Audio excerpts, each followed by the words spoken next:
In this video, we are going to do a brief review of trigonometric functions, and after that, we'll move into reviewing inverse trigonometric functions. So let's start at the beginning, talking about trigonometric functions.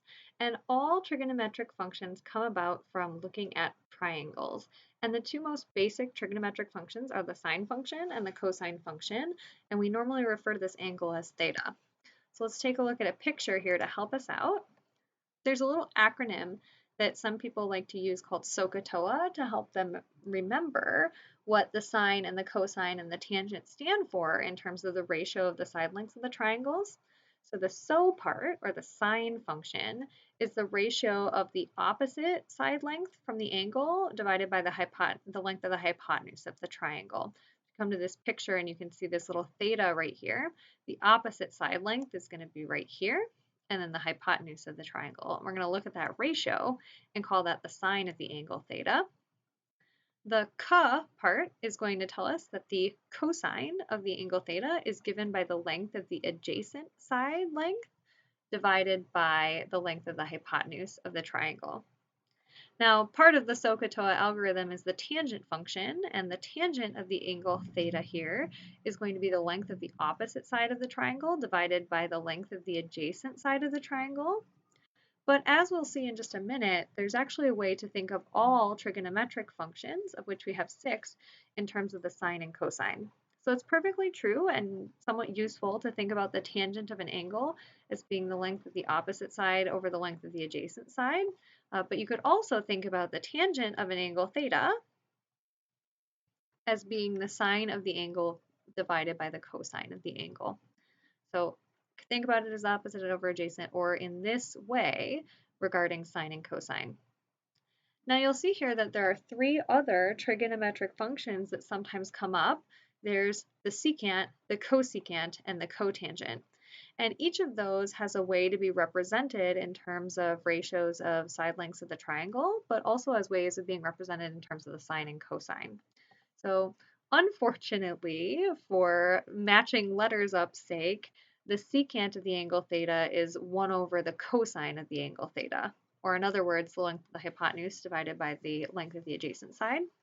And it's the cosecant that's 1 over the sine of the angle theta. So I always just remember that by thinking you'd really like the secant of theta to be 1 over the sine, and you'd really like the cosecant of theta to be 1 over the cosine, but sometimes life just doesn't agree with what you want. So the last function we haven't talked about is the cotangent.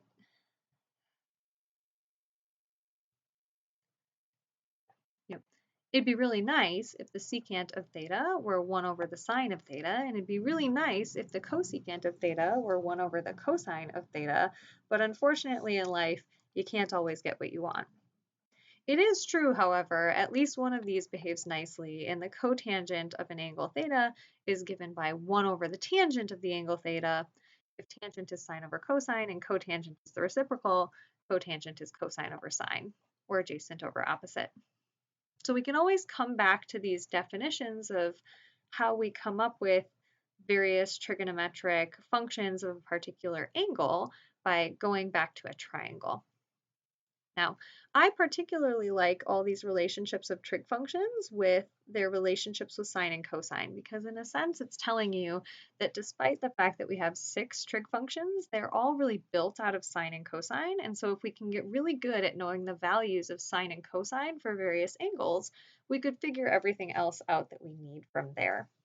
And one way of figuring out the sine and cosine of particular angles is to get familiar with what's called the unit circle. So I've got a nice picture of a unit circle right here. And I want to discuss what's going on with this unit circle. So what we're imagining is that we've drawn a circle in the coordinate plane, and it's a unit circle. So the radius of this circle is 1. So anytime I start here at the origin and I draw a line extending out to the tip of the circle, that line is going to have length 1, that radius of the circle. And so if I come in here into my unit circle and I put a triangle here and I label this angle that's being made with the positive x-axis going up to the hypotenuse of the triangle here, if I label that angle theta, let's think about what the sine function is. The sine in SOHCAHTOA is length of the opposite side divided by the length of the hypotenuse. However, the length of the hypotenuse on a unit circle is just 1, and so the sine of this particular angle theta is just given by the length of this opposite side, or in other words, it's the y-coordinate of this particular point. Similarly, if I'm looking at the cosine of this angle theta, it's given by the length of the adjacent side divided by the length of the hypotenuse. The length of the hypotenuse is 1, and so the x-coordinate of this particular point is the cosine of this angle theta. So as you traverse this unit circle, you've got all sorts of nice angles marked out on your unit circle, 30 degrees, 45 degrees, 60 degrees, and so on and so forth. And I've also got the corresponding points drawn here on the unit circle, giving the x and y coordinate. The x coordinate is giving you the cosine of that angle, and the y coordinate is giving you the sine of that angle. And so if you can get either very good at memorizing your unit circle, or if you can keep it on hand for looking up values, you can really know the values of any trig function for any of these particular nice angles on the unit circle.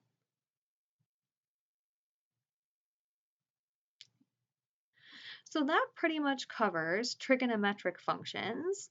What's left now is to discuss inverse trigonometric functions. So anytime you're in a math class and you're talking about an inverse, you're trying to talk about some form of opposite.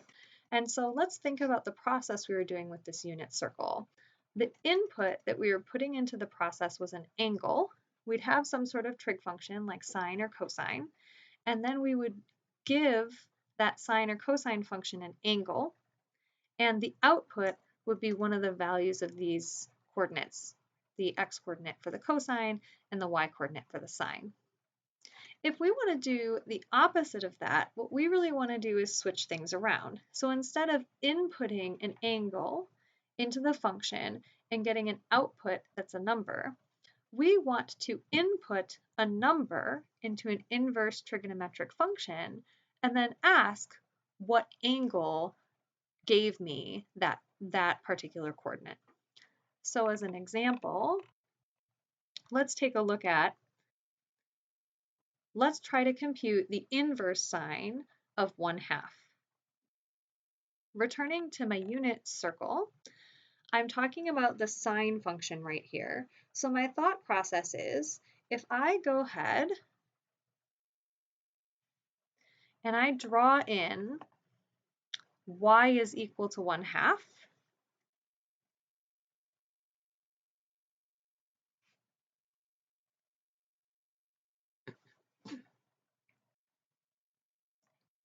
so I'm talking about my sine function, and I'm looking for y coordinates of 1/2. So what I want to do is come in here and look at the line y is equal to 1/2 and draw that line so that it goes straight through my circle. And what I'm saying is, what angle did I have to plug in order to get a y coordinate of 1/2? So I find where my 1/2 hits this unit circle, and I find the angles that are being made at that point, and I'm saying, oh, okay, the inverse sine of 1/2 is this angle right here, which is 30 degrees or pi over 6 radians. Now, here's a little bit of a problem. Is that the answer? Because I'm focusing on this particular y coordinate and this particular angle that's giving me 1/2, but it's equally true that 5 pi over 6 is something I could have plugged in as an angle, and I would have gotten a y coordinate of 1/2. And so we have this sort of ambiguity going on with inverse trig functions that we didn't have with trigonometric functions. It's kind of like taking a square root. When I ask you for the square root of 25, one answer is 5, and that's sort of the answer we tend to prefer, but it's equally true to say that -5 is the square root of 25. And so we have to make a choice when we're talking about a square root function as to which one do you want me to give you, the 5 or the -5. The same is going to be true for inverse trigonometric functions. And you can see if I drag this line anywhere up and down, except for right up here at the tippy top and right down here, that's going to be a problem no matter what y coordinate I pick. There's always going to be two different answers that I could have plugged in for angles that would give me that particular y-coordinate. So for the sine, what we need to do is figure out which angle did I want you to give me, the pi over 6 or the 5 pi over 6. Well, what we want to do is come up with a way to just sort of uniformly agree on what we're always going to do, and we want to get one example of every possible y-coordinate. So you'll see for the inverse sine function, we're going to focus on these angles right here. We're going to say that when I say to you, I want to know what angle when plugged into the sine function gives me a y-coordinate of 1/2, I'm going to always pick the one that falls on the right half of the unit circle. Or in other words, I want that angle to go from negative pi over 2 to pi over 2. I can do a similar process with drawing vertical lines. So let's draw one of those in.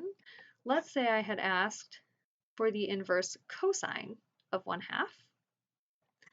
Because I'm talking about the cosine, I'm now drawing a vertical line and saying what angle, when plugged into the cosine function, gives me this x-coordinate of 1/2. And you can see again that I have two answers. I could either answer that it's pi over 3, or I could answer that it's 5 pi over 3, or negative pi over 3. Both of those would give me valid answers, and so I need to figure out some sort of uniform way to say, you know, I actually want the pi over 3 to be answered instead of the 5 pi over 3 to be answered. So if we look for a range of angles that could give us every single possible x value, we're going to be looking at a slightly different range than we were for the inverse sine function. We're going to force the angles for our inverse cosine function to always be between 0 and pi, the top half of the circle. So you'll see in summary on this sheet that I have here exactly what we've said. We always really want our inverse sine to be an angle between negative pi over 2 and pi over 2, and we want our answers for inverse cosine to be somewhere in between 0 and pi. You'll have a similar problem that I won't talk through with the inverse tangent, and so we define this domain of the inverse tangent to also be between negative pi over 2 to pi over 2. And note it's just a little bit confusing because they don't all match up. Sine and tangent match, and cosine is a little bit different. As our last two examples, let's start with one of these three examples right here. Let's look for the inverse tangent of 1 on our unit circle. So for example, if we wanted to find the inverse cosine of 0, we just return to our picture of the unit circle, and we're looking for an angle when plugged into the cosine function, I get a value of 0. So I'm looking for where that x-coordinate is 0. Well, that's going to be right here, and I always want to take the angle that's in the top half of the circle, so we're going to answer that the inverse cosine of 0 is pi over 2. Tangent is a little bit harder because the unit circle is mostly good for visualizing sine and cosine. So when we're talking about finding an angle for which we plug it into the tangent function and we get 1, we have to think a little bit harder in terms of our unit circle. In order to, since the tangent is the length of the opposite side divided by the length of the adjacent side, and we're doing that division and we're getting 1, what we're saying is we want the x-coordinate and the y-coordinate to be the same for whatever angle that might be. And so we still can use our unit circle, we just have to translate a little bit more. And we see right here at pi over 4 that we have x-coordinate and y-coordinate being equal, or the length of the opposite side being equal to the length of the adjacent side. So those are easy ways to use the unit circle to not only answer trigonometric questions, but inverse trigonometric questions. The most important example that I'd like for us to do is this last one, which is let's do something a little more complicated. Let's compute the cosine of the inverse sine of 3/5. So we're dealing with function composition here. We want to be working inside out. So let's start by figuring out this inverse sine of 3/5. We want to return to our unit circle, and we want to find an angle such that when I plug it into the sine function, I'm getting 3/5. Or in other words, I want to go to my unit circle and find an angle where my y-coordinate is 3/5.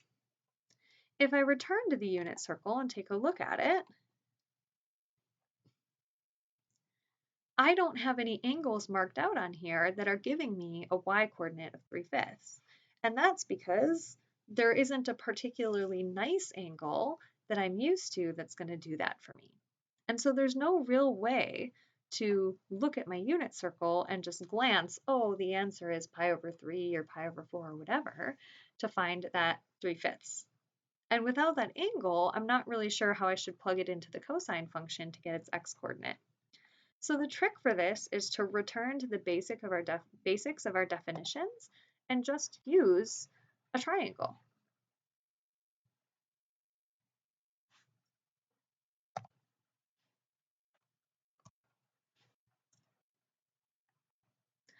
So let's go ahead and draw a triangle.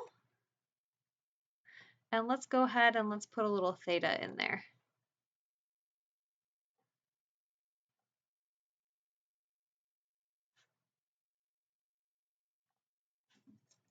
So here's our triangle, here's theta, and it is some sort of angle for which the opposite side length divided by the hypotenuse is going to give us 3/5. So let's go ahead and put those numbers in here. Here I should have a 3.